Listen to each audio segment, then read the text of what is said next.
নমস্কার, আমি রুমা। খাবার খেলা চ্যানেলে আপনাদের সবাইকে স্বাগত। আজ আমি রান্না করব সয়াবিনের কোপ্তা।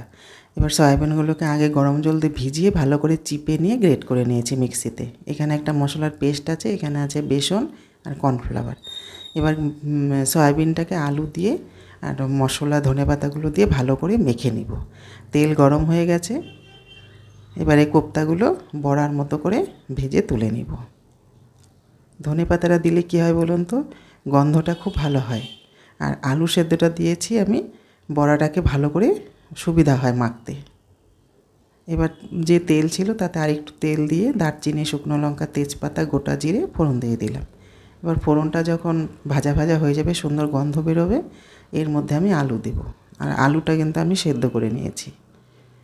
এবার আলুটাকে সুন্দর করে ভেজে নিয়ে এর মধ্যে ওই মশলার পেস্টটা দিয়ে দিব। এখানে আছে কাজু বাদাম, আদা, কাঁচা লঙ্কা, টমেটো, জিরে ধনের গুঁড়ো, আর দিয়ে দিলাম লঙ্কার গুঁড়ো, হলুদ গুঁড়ো, নুন, মিষ্টি।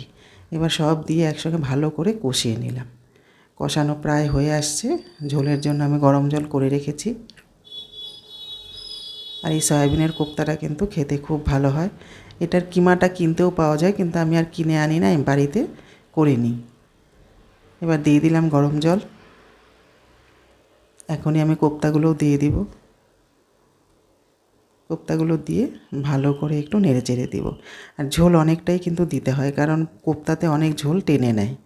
এবার আমার রান্না প্রায় শেষের দিকে, দিয়ে দিলাম কাঁচা লঙ্কা আর একটু গরম মশলার গুঁড়ো দিয়ে ভালো করে নেড়ে একটা থালায় নামিয়ে নিব। আপনারা দেখে বলবেন কেমন হয়েছে। যদি রেসিপিটা ভালো লাগে লাইক কমেন্ট করবেন, আর হ্যাঁ, শেয়ার করতে কিন্তু ভুলবেন না।